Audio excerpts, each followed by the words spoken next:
Thumbnail देखिए आपण मैंने ठीक से बुझी पारे तो मुझे आसी जाइए राखी आ मिठा धरिकी आसी जाइए मामू को हाथ राखी बांधे मामू खोजी मामू भाणीजी आसवा खुशी मामू ढेर सारा आयोजन कर पूरी तरकारी सेयार करेंगे हॉस्टल रे एटा पछरा ग्राइंड होइके पड़ियो नहीं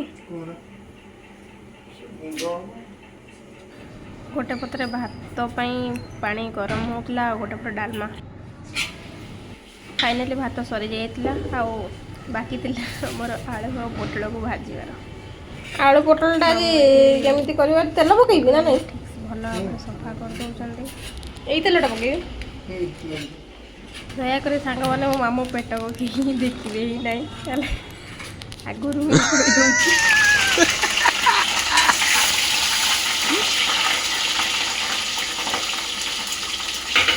आग पोटल पड़ो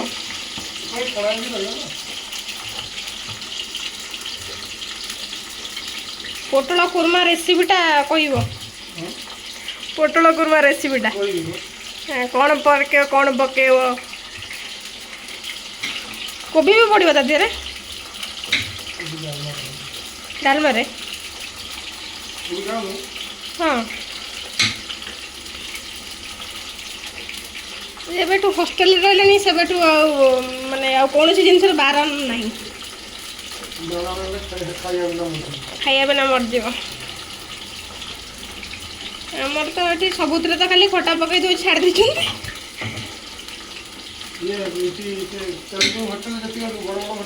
हाँ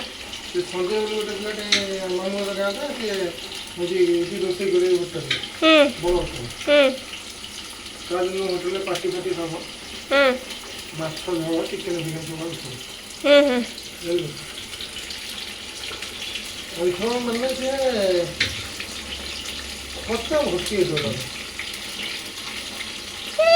से कंचा माछ भी तरकारी करते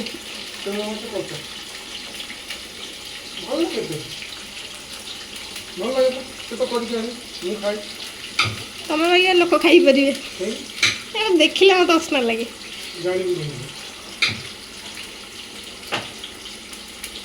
डालमा हो गलानी आमर फुटुची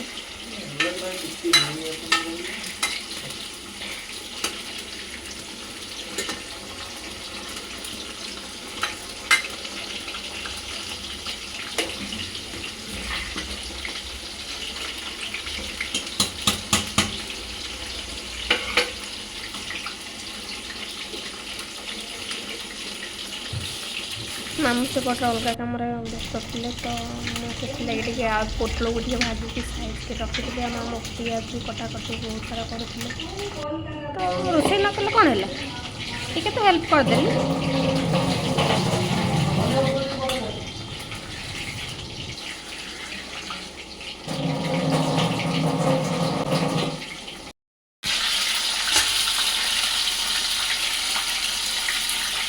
देखो ये फाइनाली आलू और पोटल भजा सर चलती डालमार प्रिपारेसन तेल पर किसी पियाज काटिकी पकईदे आदि भी अदा रसुण पेस्ट पकेब अदा रसुण पेस्ट भी पकेबे चलते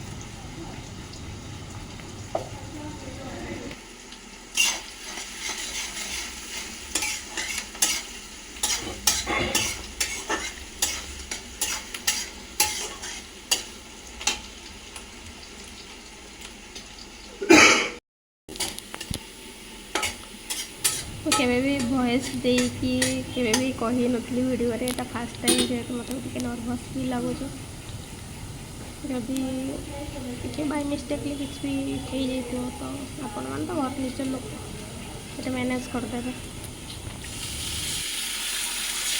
फाइनली अदा रसुण पेस्ट पड़गला तेरा किसी समय जमी कच्चा हुए किसी समय कटी आप अदा रसुण पेस्ट दिया लुण हल्दी पड़ो ना या पड़ो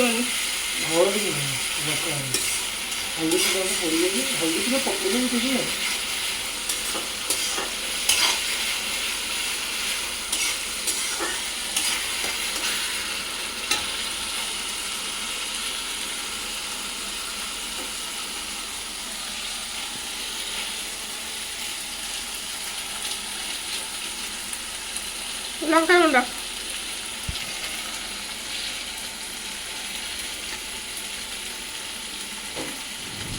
ଆପଣମାନେ ଆପଣଙ୍କ ହିସାବରେ ଲଙ୍କା ଗୁଣ୍ଡ ପକାଇବେ। ଯଦି ଆପଣ ଅଧିକା ରାଗ ଖାଉଥିବେ ତାହେଲେ ଅଧିକା ରାଗ ହିଁ ପକାଇବେ। ଯଦି କମ୍ ରାଗ ଖାଉଥିବେ ତାହେଲେ ଟିକେ ବି ପକାଇବେ, ନ ପକାଇଲେ ବି ଚଳିବ।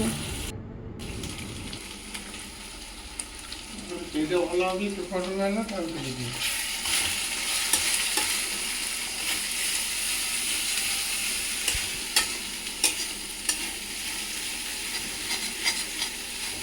ତାପରେ ଆଳୁ ପୋଟଳ କଷା। ये डालना चाहिए।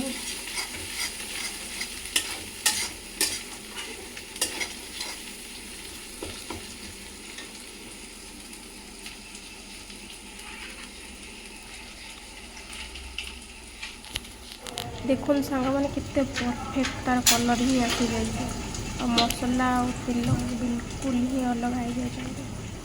चलो मामू कौन करते हैं नेक्स्ट देखिए।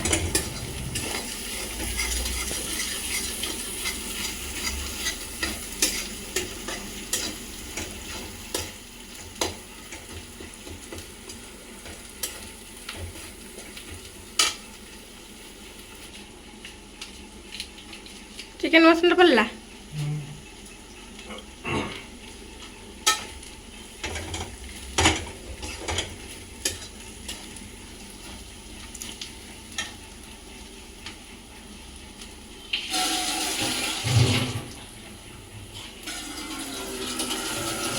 बास्नाटा बढ़िया दौर।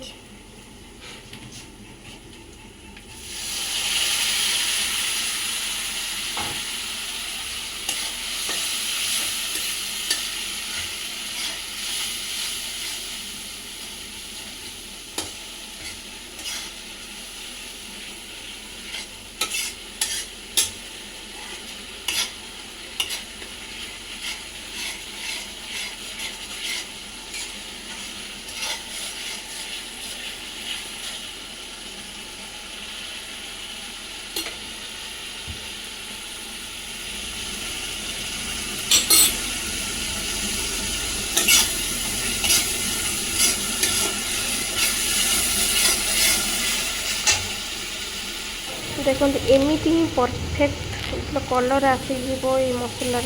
ये मसला डायरेक्ट डालमा ही पकई देते जोटा कि परिवा सीझे आपण मैंने रखिथे से ही मसला पकईदे।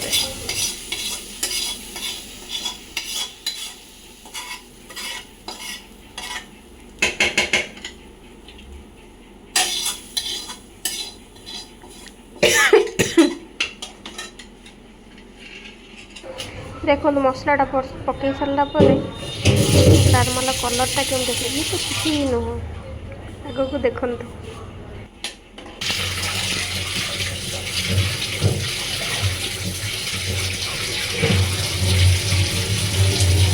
सेम कड़ई रे किसी तेल नहीं जीवा। तेल टिके गरम हो सारा पर से लंका और जीरा को भल भाव फुटे दबा।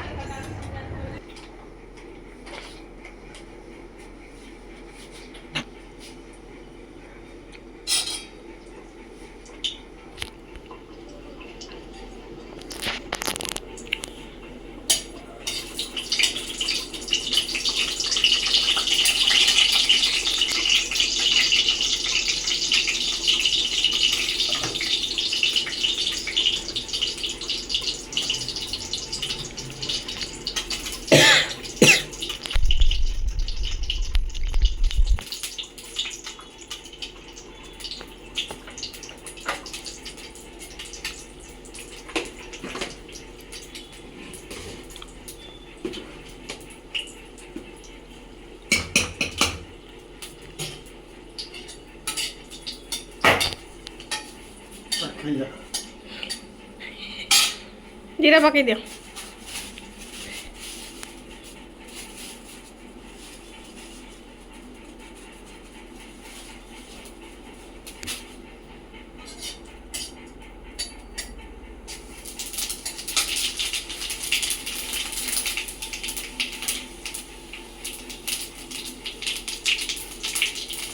जीरा लंका भल भाव फुटी सारा पर यहाँ को डायरेक्ट पकईदेवा डालमा।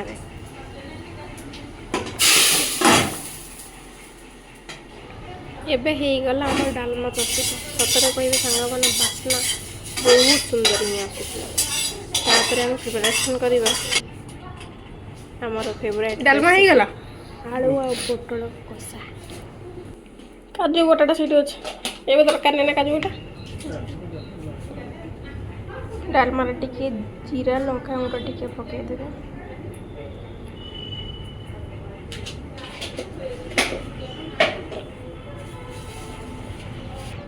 ତାପରେ ମାମୁଙ୍କର ଏଇଟା ଗୋଟେ କି ସ୍ପେଶାଲ ମସଲା ମୁଁ ବି ପଚାରି ପାରିଲିନି, ଜାଣି ବି ପାରିଲିନି।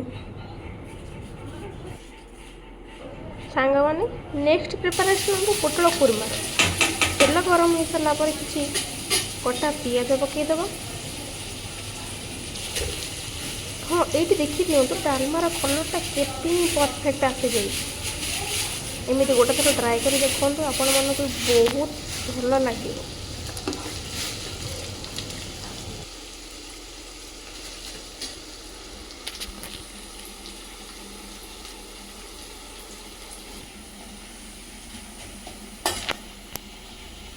ପିଆଜ ଟିକେ ଏମିତି ଟିକେ ନାଲି ହେଇଗଲା ପରେ ତାପରେ ଆମେ ଆଡ଼୍ କରିବା ଅଦା ରସୁଣ ପେଷ୍ଟ।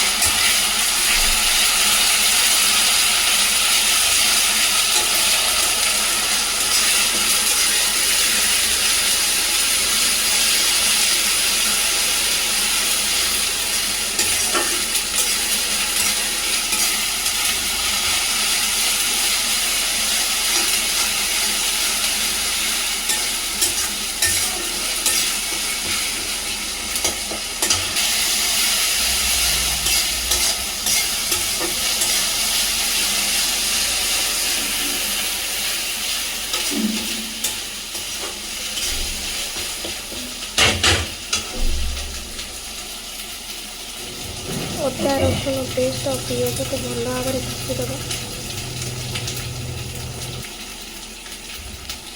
ହଁ ଆଉ ସେଥିରେ ଆଡ଼୍ କରିବା କିଛି ଲଙ୍କାଗୁଣ୍ଡ।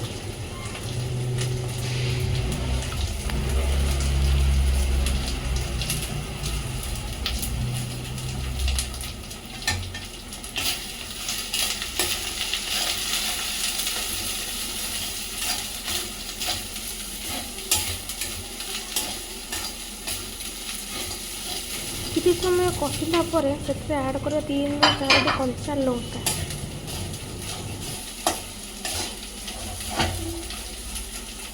ଆଉ କିଛି ପାଣି ଦେଇକି ଭଲ ଭାବରେ କଷିବା ଯେପର୍ଯ୍ୟନ୍ତ ତେଲ ଆଉ ମସଲା ଅଲଗା ନ ହେଇଯାଆନ୍ତି। ତାପରେ ଆଡ଼୍ କରିବା ହଳଦୀ ଗୁଣ୍ଡ।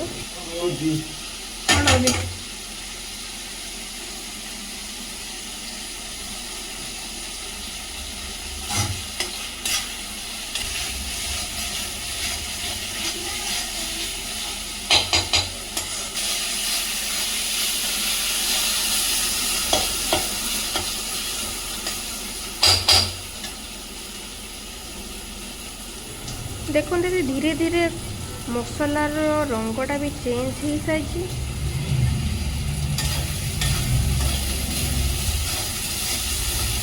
ଆଉ এই ମସଲାରେ କିଛି ଆଡ଼୍ କରିବା ଟମାଟୋ।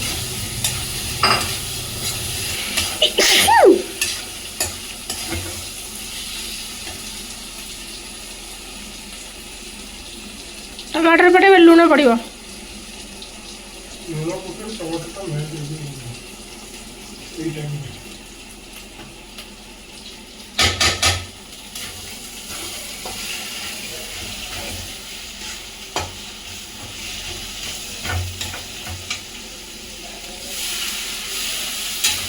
ଏ ଲାଇଟ୍ରେ କିନ୍ତୁ ଜଣାପଡ଼ୁନି, କିନ୍ତୁ କଲର୍ଟା କିନ୍ତୁ ବହୁତ ବଢ଼ିଆ ଆସିଗଲା।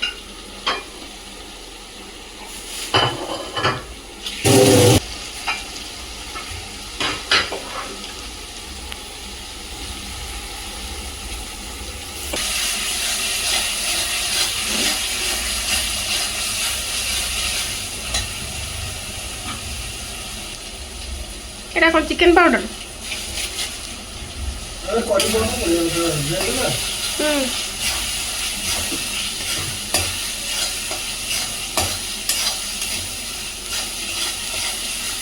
ଆଉ କେତେ ସମୟ ଏମିତି କରିବ କଷିବ? ଟମାଟୋ ମେନ୍ ଟମାଟୋଟା ପୁରା ମେନ୍।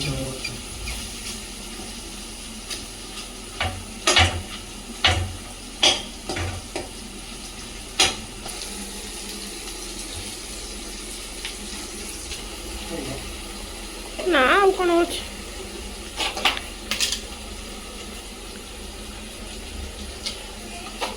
ଏଇଟା ଗରମ ମସଲା ନା କ'ଣ? ଘର ତିଆରି।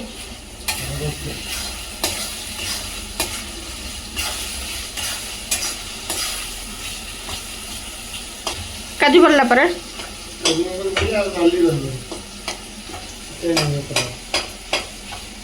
ସେ କାଜୁର କଲର୍ଟା ପଳେଇ ଆସିବ।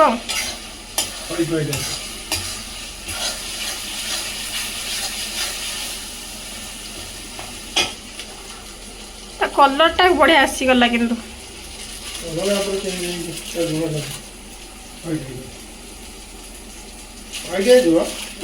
କଷା କଷା ହେଲେ ପୁଣି ଏଇ କଲର୍ ଆସିବ।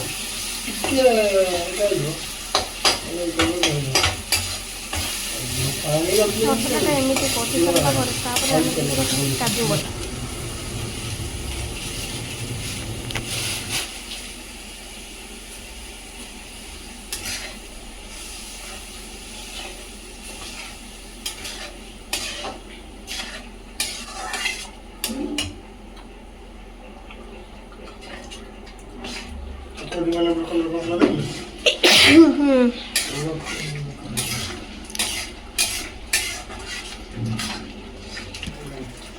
ଏ ମସଲାଟା ହେଇସାରିଲା ପରେ କୋବି ଆଉ ଆଳୁ ପଡ଼ିବ। ପୋଟଳ ଆଳୁ କୋବିଟା ଭାଜିଥିଲା ମୋ ମାଇଣ୍ଡରେ ସେଇଟା ହିଁ ଥିଲା।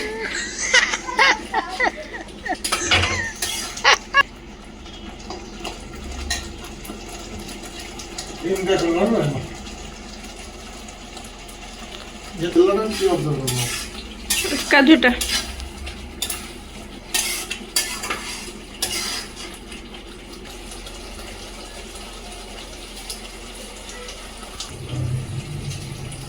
फास्ट आम आलू पकईदेव। आलू पकईकि किसी समय कषिला तापर आम पकाऊ पोटल तापर रेडी हो गरमा गरम पोटल आलू कुरमा। चलता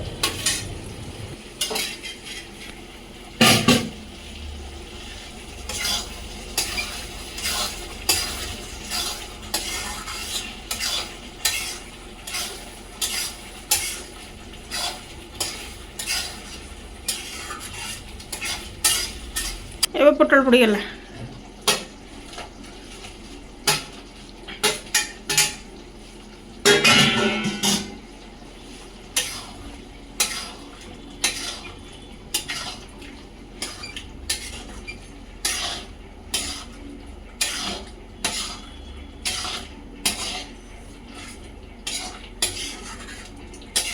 हाँ सांग बना जदि यही रेसिपीटा आपण मानक भल लगी तार निश्चित आपण घरे गोटे थर ट्राए कर देखिए।